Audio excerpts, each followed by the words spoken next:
Episode 18. We were actually sitting in this room April or March of this year. And I remember one of the last questions on the very first episode was you said, how many episodes is this season going to be?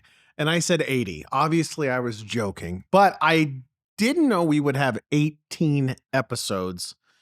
And, you know, somebody hadn't completely scratched this idea. Somebody being you as the CEO saying this podcast is not a good idea. Incredible conversations. Wow. What do you think about 18 episodes, Luke? How'd we do? Well, I was only in like 15 of them, I think. Can we get to this? Luke is I think you're a little upset about the one that did really well that you weren't on. That had everything to do with our guest and their wonderful following you. Yeah. Butter me up. We're like, get me off this show and we just run numbers. What's cool about episode 18, this is our last episode of season 1. So we've got it's our first episode with the computer on the table. That's correct. And I purposely asked Josh, who is our new digital producer, Mickey, who has been doing content production for this. I said, this is the first one I don't want to know what we're doing. So on this laptop, this is going to guide us through this episode. So I know there's some videos. I think there's something in here we have to watch and some things we're going to talk about. So I'm going to begin this. Let's go. Like from the moment we started Company Camp, this podcast is about me now. Sorry, John. It's all right. I don't know, Jerry. They said I need a new Johnson rod. Grab a Sawzall, these, and then they said a channel lock pliers. What is a cottage? I'm going to flex some Celsius. Do you have a 12-year-old? Let's figure out how old you are. I'm reverse calibrating. You're trying to break a 9-year-old's ankles and you just tumble. You have no sunflower seed privileges in the Cybertruck. And I also was going to talk to you about naked gardening. Smoke crack all day and drive your truck to another state. I just wanted a straw and I've inadvertently tried to buy narcotics. Shout out to all the teachers out there. No one notices the tar stains all over you if you have fabulous earrings. You're like one giant smiley face. I'm one giant smiley face. Wow. You know, when I see all of my outtakes are so good. I don't even remember you saying naked gardening. It says something about our relationship that I can say naked gardening and you don't even pause. You just let it roll by. I watch this and I think like, man, I'm like a very budget Theo Vaughn. Like I've got a line every now and then that's sideways. Budget. Yeah, like extremely budget. But I didn't. Where's all my Stalin references? It's 45 seconds and I did have a guy drive around and smoke crack all day. Oh, look what's next, Luke. Oh my gosh. We sent a request for questions from our listeners last week. And so it said, this is for me. After further reflection, is Colorado in the Midwest? These are listener questions. Everything east of the Rocky Mountains is in the middle west. Man. Everything west of the Rocky Mountains is in the west. So Colorado is straddling the middle west and the west. It's like the definition of middle west, Midwest. Okay? I know Colorado, the biggest set of wannabes ever, right? They want to be, they just want to be California with mountains. They're not. They're in the Midwest. You're still Midwest. You have farmers. I drive through 3 hours of literal shit stink just to get to those mountains because of the amount of ranching and farming you're doing. That's Midwest. I just want to point out that all the opinions of Luke are Luke's and Luke's alone and not mine. So I love Colorado. And the other one is, John, have you come around to Jack Johnson yet? I still don't like Jack Johnson. You can like it. As I said, you can like Jack. I don't care what you like. As long as you're into music, that's cool with me. It's just not my jam. We have a guy at this company named Jared Gertzen. He was the second employee at this company. Okay. He's as good as it gets. Okay. He's easy to work with. He's smart. He's incredibly kind and friendly. You know, if anyone ever like has a problem with Jared, they're like, I don't like Jared. I'm like, okay, well, you just told me that you're the problem because I know for sure Jared isn't the problem. Right. And that is the same dynamic. No, it's when you don't like Jack Johnson, it's like, oh, you're pretentious. Okay. Yeah. You could have just said, I'm pretentious. No. That would have been fine. We all would have understood what you meant. No. You're like, oh, sorry. I only listen to, Primus and and I don't even listen to Primus. Bootleg. Bob Dylan No. and then No. the one No. Grateful Dead concert that they didn't let anyone but 7 people into. And No. one of them was your uncle. No. And you have the cassette. Listen to what I'm telling you. If the for people my age, if you were in college in the early 2000s, Jack Johnson was in the same vein as like going to a jam band show. Like there wasn't enough green for me to have consumed to understand what's happening because all the songs sounded the same. So maybe I wasn't on that level. And that's the problem. Yeah. Maybe I needed to be in a state where that's legal. You're just sitting in a dark room listening to OK Computer. Wasn't listening to that either. All right. All right. Let's get to season 1. Let's recap a little bit. So 3 themes from season 1. This is cool because Josh was telling me that he pulled some of these down. And I think it's easy for us to forget as we do these episodes to think, okay, well, what the hell did we really talk about? Number 1, these were the themes from season 1, was the debate on college and trade school, an alternative career path. The second one was second chances, so redemption, rebuilding. And 3, why is there a trust problem in contracting? Theme 1 is the debate. We're going to watch a video on the debate about the trade school stuff. So we'll go through each one here with these videos. One of my biggest passions has been to be an advocate for the trades, especially with the whole college debate. We didn't talk about the trades for millennials. It was like, go to college. It was like, if you don't go to college, you're worthless. I went to college for the ladies and the partying and all the wrong reasons. I would recommend people going to the trades now out of high school. And I returned to Kansas City with my major in business. And the only thing you can get out there to make a decent living is sales. It's not everyone's path. You don't have to just go to college. People aren't embarrassed to say that they do work in construction. I've come to find in the trades is there's a really diverse mix of amazing humans. Some of them have had insanely successful lives created by being junior high dropouts. Colleges and those types of things in general are going to just phase themselves out because information is like at your thumbs. It's like right here. I think the fastest way to become a millionaire, get into a trade, learn everything about it, and then start your own brand. One of the first ones that was said to me was Chris Cotty. He said 2 things that stuck out. Number 1, growing up again in our generation, we were kids of the 80s, and I always say teens of the 90s. And when you're watching cartoons, it was always the plumber looks like this, the contractor looks like this. And then the second part is that fed into, well, how'd you get this really nice truck? You must have gone to college and gotten a book. There was always that assumption. And then we had this podcast and everything that Chris said just got echoed by this person that doesn't know who Chris is, works in a completely different trade. And they just kept saying it over and over and over again. And one of the things that Ashley said is, she's told me as well off the podcast, was when you had an entire generation of people that were told go to college or else, and then the trades are not for you, and that's a bad, and that's low level, that means you failed. When that was being said, then we created this surge of people that all had these degrees and all had this debt. And it doesn't mean that college is bad for everyone. It just means we overloaded that side.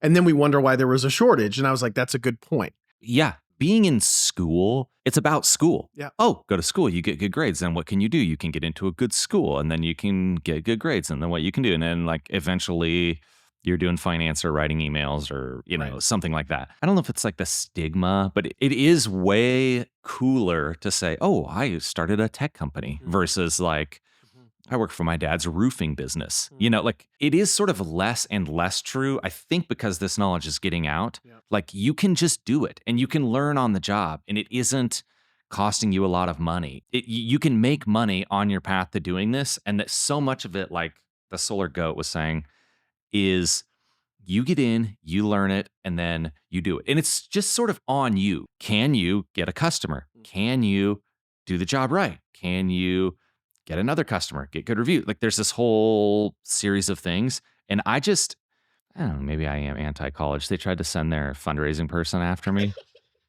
And let's just say I didn't get another call for lunch afterwards.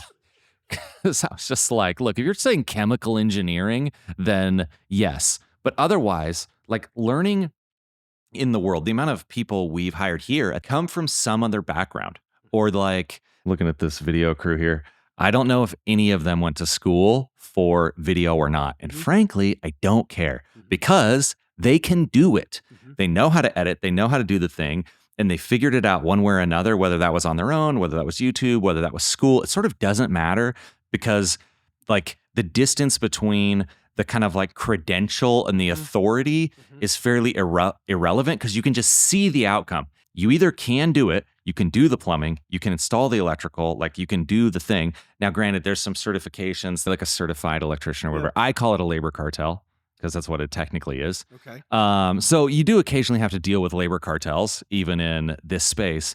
But for the most part, can you do it? And the same thing is true with like a trade. Can you get it? That's how my dad ended up doing roofing. Got out of college, job market was bad. Okay, well, I know how to swing a hammer. I'll start doing that. And then, you get the next person and the next person, and it can just work for you. So yes, I am very pro kind of like pulling your head up and looking around and thinking you can make smaller decisions. Like even with our kids and the school that they go to, it's like, hey, we'll go to this school for this year. And then if we want to keep doing that, we can. If we want to switch, we can switch. If you want to go to college, you can go to college. You can always take time off. You can work. I mean, like you just don't have to follow the system all the way through blindly if you don't want to. And exiting the system, so to speak, can have its own rewards if you're willing to work for them.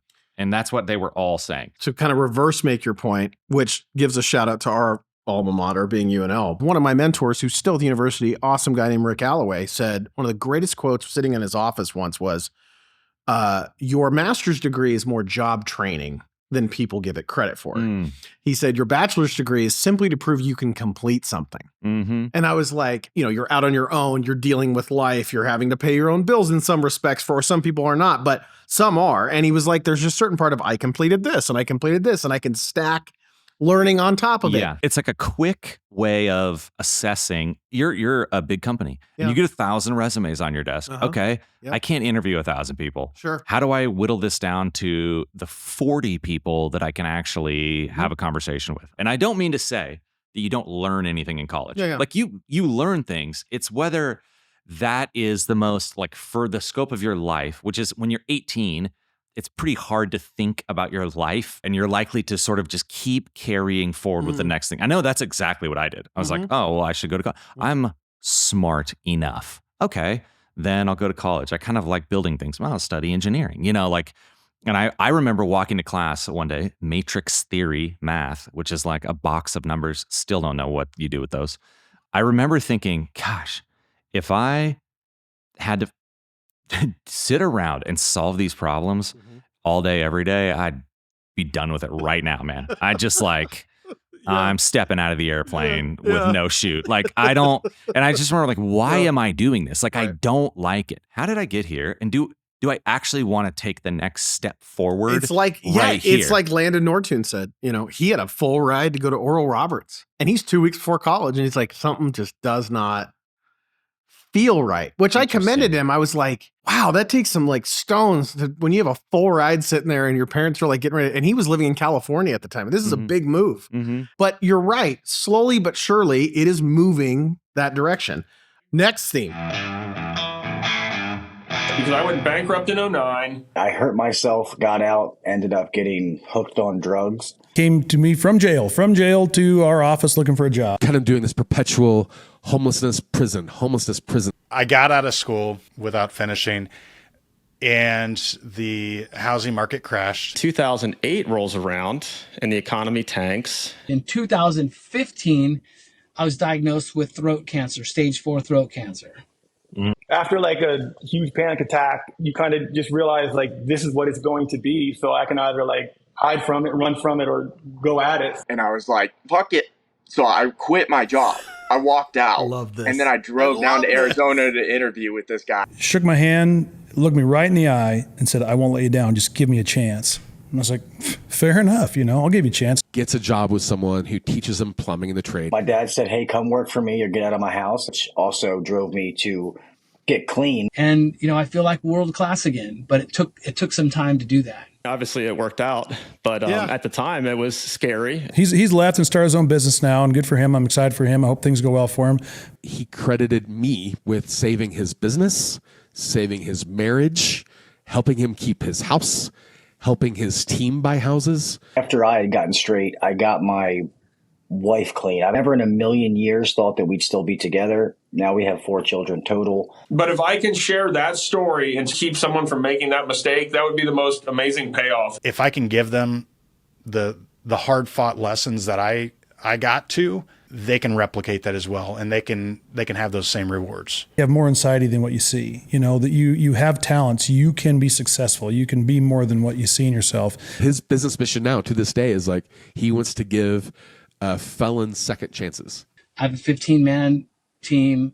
I have a killer office. I have killer staff at home. And now I'm like, how can I serve them? How can I create a better life for them? I think what's cool about this is the one thing I've tried to tell my kids is that life is not linear. It's not a book. It's not a movie. Life is a series of taking steps forward and back and then getting up again and keep moving. I mean, I think of everything that we've done, the honesty that we've gotten from people has been the most of the holy shit moments. I did not know fully that Eric Triplett on episode 17 was diagnosed with stage 4 throat cancer, and he's still alive today to tell about it, and he's succeeding. It's almost like the Instagram view of things, which is sort of literally what we have a lot of times. We look at their Instagram and you're like, oh, they're doing cool stuff. Oh, versus the kind of like the reality. And I felt like, what's his name? Kid Contractor. Yeah. He was really explicit about this. And I caught him at the Equip show, Equip Expo in Louisville, and talked to him more about this, about like this version of like overcoming your own insecurities, inability, growing up. Like, it's one of our values here is like growing up, and the idea that kind of across the board, it's like things are going to go wrong, and your ability to kind of like overcome and to get real with yourself, that is the prerequisite to growth. Growing your business, you have to grow yourself before you can grow your business. That might be a direct quote from Kid Contractor. Yeah. Even in episodes where we didn't expect that, or we didn't know, that was the sort of constant story. And it's almost the universal story in the hero journey or whatever, which is, the hero like has a problem and then suffers, so to speak, and then they have to overcome, and they maybe meet a guide or someone who can kind of help them toward the path of overcoming what amounts to like their inner problem, which then allows them to overcome the outer problem, so to speak. And like, it's almost true in every one of these cases. And I even hear, like, I've probably said this on here, but I remember we were a year into Company Cam, roughly speaking. And one of these, it was like some guy who at the time I thought knew something, now I know better, was like, was basically like, you're doing a bad job. Like, you should be growing faster, doing more. Like, you're just not, you should find someone else to run this company. And he wasn't like being mean or anything, but it was sort of just like, and I remember, because it wasn't going that well. Like, what do you see? You see other companies like Slack or these things that are just like exploding, and you're like clawing for like every little opportunity you can get. And I remember being like, okay, do I believe this guy? Do I whatever? And it was hard because it was like uncertain. Everyone around you is at risk too, like your family, like a lot of people like get money from friends and family and people to kind of like help you get going, whether that's a plumbing business or an app or you name it. And I have to like grow up and just decide that I'm going to just persevere. What as Hank always says, like, do the next good thing. Like you don't have to have the perfect plan into the future. You just need to do the next good thing that you see that you can do. And that, like, I feel like what's what I kind of tried to do. And a lot of these people said, well, we figured out what we had to do. We did this, and then we did this, and it wasn't all right, but it all worked toward them becoming who they are. And to your point, what the story you just shared, I think, is so important to those that want to start a business, because all they get is the Instagram view. My mom told me this story. So because you come from a family of entrepreneurs, I did as well. She told me a story I didn't know like 6 weeks ago. Had no idea. I was 2 years old. But she was like, yeah, we just started this business. And she was leasing office suites, essentially the work from home in the 1980s. So I work at IBM. I can't work at home, but I can work in an office. So individual office. Mm-hmm. So she has a floor. She's at one building. She goes, things are going great. All of a sudden they get hit with, they take out their first loan and just go right through it for what they need. Then they're hit with the building owners like say, oh, we're going to upcharge all this. It's due in 30 days. They don't have it. Mm-hmm. And so a lot of times you see this like, oh, look, they sold it in 1992 for all this money. And what a great success. And it's the Instagram view is they started a company in the early 1980s. They sold it 12 to 14 years later. Yeah. They made all this money. It was this linear line. And what I loved about what we did and what you just shared was people could look at Company Cam and go, man, what a rocket ship that thing is right now. But you sharing that is, this is what year one was like. And I think that's important, not just for other entrepreneurs to hear. It's important for kids that are like, oh, I want to be a business owner someday. Is that I'm going to prep you for how this is going to go. And that is, there's going to be days you take one step forward, two steps back, and so on and so forth. So I don't know. I love what we've done because I think it got you to share that stuff and we got our guests to share that stuff. The third theme, so let's check this one out.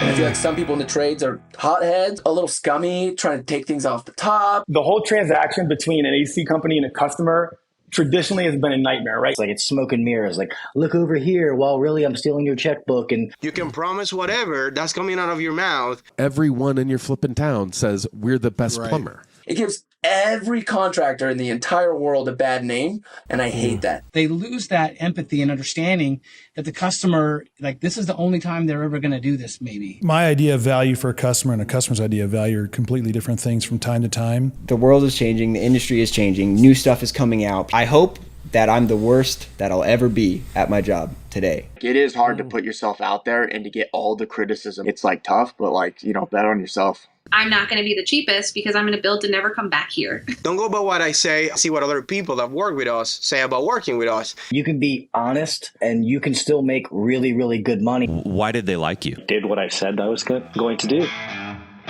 Again, it goes back to something you and I've talked a lot about that I love when you talk about like what Hank says or like other people. There's so many old adages that we forget along the way because we get busy and there's new things and there's new theories, but something that you've said and I've used 1,000 times with people.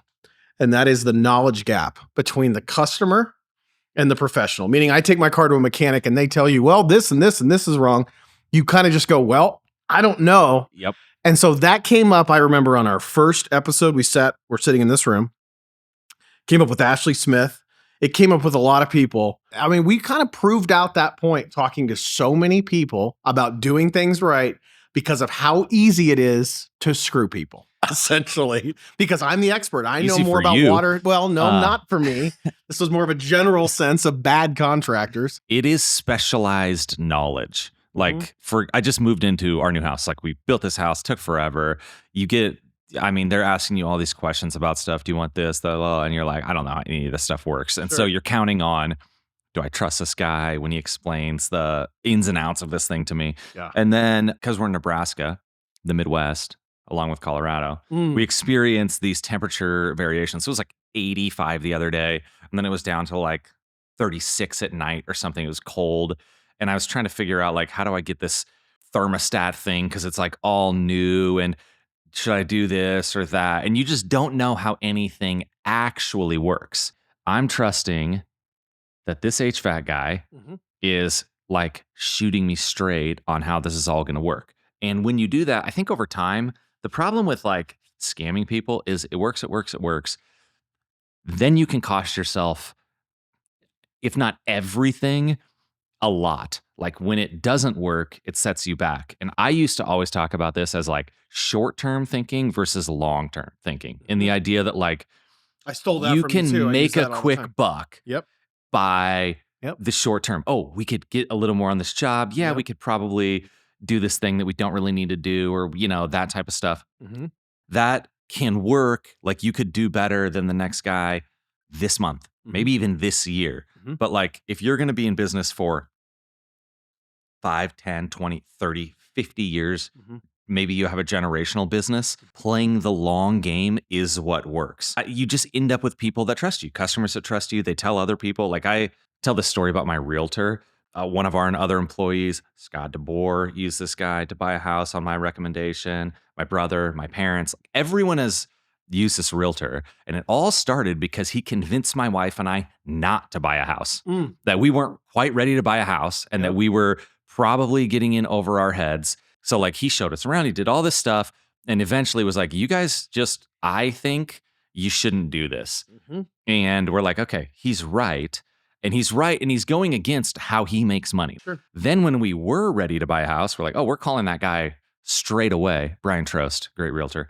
A lot of business has rolled through there because essentially he built that trust with us by going directly against his incentives to give us what he just thought was the best advice.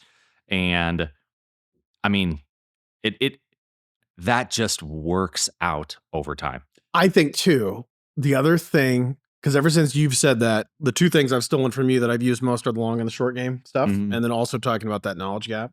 But the first part, the long and the short game stuff, I've always said, I think one of the reasons that a lot of people get caught in that web of, oh, let's do it quick is we live in a viral, everyone's got a phone to film themselves. Everyone's an influencer. Everyone's creating content. Everyone wants to go viral.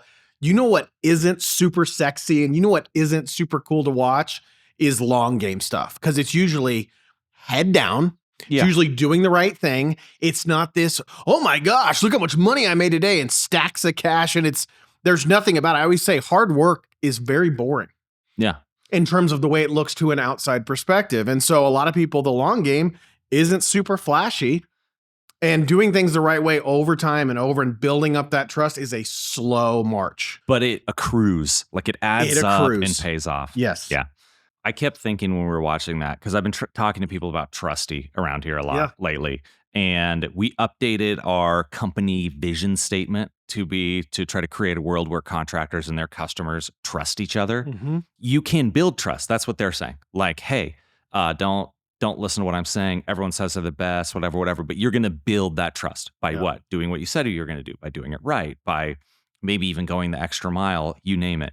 Building trust and being able to find a contractor that you can trust it's still a problem. And half of the problem is that like, yeah, you can maybe find one, but like when you are a trusted contractor, usually you're all booked up. Sure. Like you've got plenty of time. You can just say no to things. Yeah, like because it's like they need the customer less than the customer needs them. As we're looking at like for Company Cam, for Trusty into the future, we have to help contractors be able to be better, be able to grow and scale their business. And we can't do that on their behalf. Like they have to want that. They have to make that decision to be a good contractor, or to at least want to be a good contractor, to want to do things right. Then if they have that, okay, then we can come in and say, here's a piece that you need to get there. Like this is going to help you to be better. And that's great. Okay, we need more good contractors. That's what we want. That's why we named this podcast Good Contractor. What does it mean to be a good contractor? And then we ask ourselves internally, like, how do we help more contractors that want to be good? Ideally, if we succeed with what we're trying to do, we are helping good contractors win and good customers win in the situation. And I thought it was really funny when he's like, I hate those other guys or whatever. Because I have that same attitude. People will be like, well, if Trusty, what if people like get bad reviews on there? I'm like, I don't care. Like, screw them, dude. Like, no, the whole point is that this is, and if you're not, then I don't care if we could make more money by having you on this platform. Like, the whole point is that if you are good, we want to help you and we want to help you get good. And then we want to help you grow after you are good. And if you're not, then I don't care. I hope you go out of business. I'll say it right now. I hope if you're out there like scamming people, short-term thinking, whatever, I hope you lose. It's bad for us. And it could be and that's what was the said. Point in your story where your story turns and your story, you can sort of come back and learn from that. Like it's not like I wanted everything to be over for you, but the beauty of like business is that if you don't serve your customers, then you go out of business unless you're selling to the government. I just got to get that in there. I'm looking for chuckles. I'm not getting anything from this audience. The beauty of it is that like, especially with podcasts, YouTube, like what we're doing, and then there's other people doing this, like you can get the behind the scenes view. Yep. You can get the like, this is what it's actually like. This is how you actually do this. And there's so many people that have gone through the ringer, like the purified by fire, that when you come out the other side, you actually like want to help other people do it. And especially when those people like want to do it, because you know all the problems that you ran into, you usually had someone kind of helping you avoid the worst of it. A lot of like, I find myself like unable to learn anything except by doing it and screwing it up, like it's just like my favorite quote, man. You can't make good barbecue until you make bad barbecue. Yeah, I don't think I've ever made good barbecue. I've made a lot of bad. So I'm hoping to get through the other side. Oh. But it's like that kind of like desire to like mentor and help people. Yep. It really does exist. Yeah. And when you see, a bunch of these people talked about it, where like Chris was talking about the guy that he hired out of prison. And like there is a lot of people just in this, in the trades that have had a rough go, right? And they need a mentor or someone to kind of like not just give them an opportunity, but to hold them accountable and to like help them see that they are capable of more than they're doing right now. And that, I don't know, it's huge. That's huge. And the one thing I always say is my 2 decades of working in large corporate America, the one thing that's been interesting coming here is there were times where I had no one. There were times when I did. There are times when I didn't. I think it makes people more eager to help when they didn't have help, when they didn't have a mentor, and then they finally go through it. They're like, if I can prevent one other person from having to go through it that way, I will do it. Yeah. Okay, we have a video. My audio, is that all right? Audio's good, man. Yeah. Cool. Everything it sounds a little sketchy to me. Or just like not as loud as it gets. Sorry. This is Luke Hansen. He is the CEO of Company Cam. I'm John Tallman, just a humble blue collar worker at Company Cam. It's John Tallman. No, that's what I say. Man, it's Tallman. You think you're named after a mun? It's like when Luke says he's the best CEO, and I'm like, see, that's puffery. You made me forget my point, John. Well, see, he's got a fresh haircut.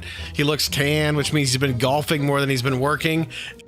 Okay, all right. Enough with your just one work sideshow, John. Sorry. Let's get back to the meat.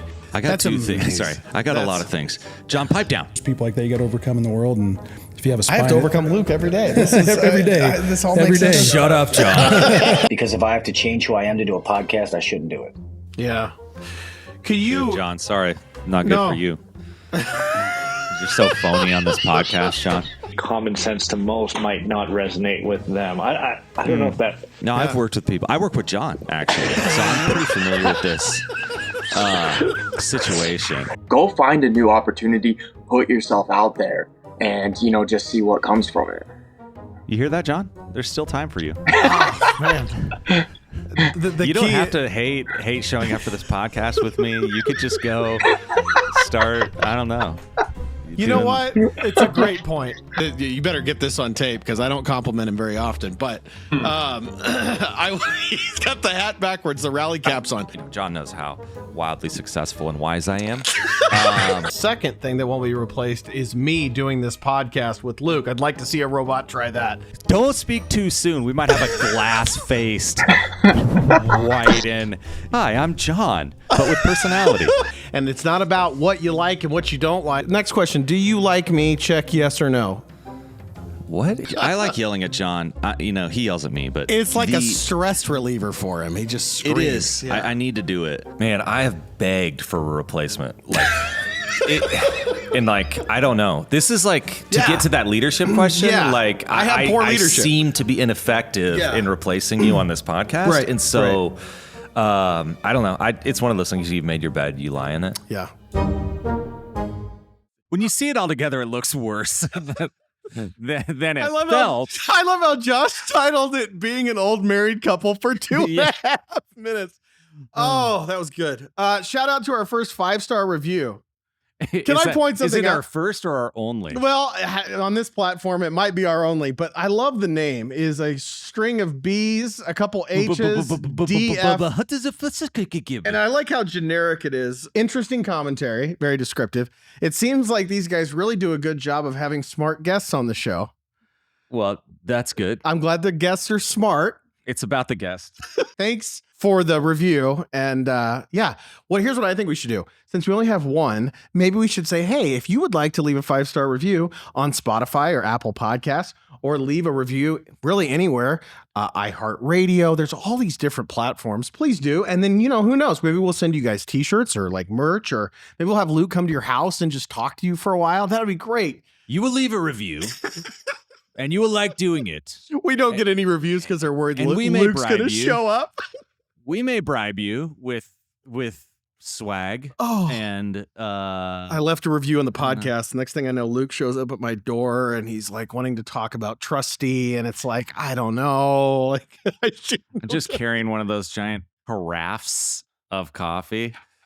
It's like, we're going to be talking and shitting all day, buddy. All day, brother. Yeah, good luck. Yeah, we'll take bathroom breaks, but otherwise, it's start with another coffee. Just hitting on that like metal stall. You still in there? All right, we're going to close out episode 18. This is the last episode of season 1.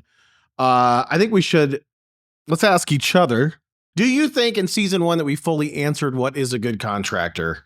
I think, we had a bunch of really good contractors on. I think we learned a lot about it. It's not that there's exactly a right answer, because we heard a lot of different answers from a lot of people. I think of it, because I went to college.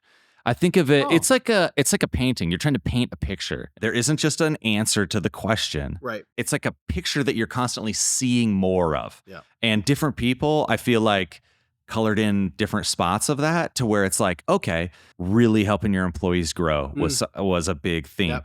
Like being the true expert of the trade was like a big thing. Always doing what you said you were going to do. Like there's all these like aspects of it that we saw, but I don't think we exhausted the possibilities. So this is our last episode of season 1. Season 2, January, February-ish of 2025. Is there anything, Luke, that you would like to say about season 2? Is there anything that you would like to tackle? Would you like a new co-host? Would you like... Really? Now that you mention it, I didn't bring it up. Would you like more episodes that you're not on so that they're super successful like all those others? Just crushing the numbers. Gosh, season 2. I just like talking to these people. And I think in season 2 we can go out on the road and talk to them in person. They might see us at some places. Oh, that'll be fun. Yeah. Yeah. So no, I'm looking forward to talking to more contractors. I personally, like, it's more of like, I'm looking forward to me talking. I'm looking forward to them talking. I'm looking forward to you listening. Yeah. Doing a lot of listening and not really, speaking. Really taking it all in. Another great tease. Season 2. Will I still work at Company Cam in 2025? Who knows? Season 2. John pipes down. Season 2, John resigns. Well, stay tuned. You might see us out there. Great work. Great work. It's a good contractor podcast. Hey, see you next season, buddy. We will see you on season 2.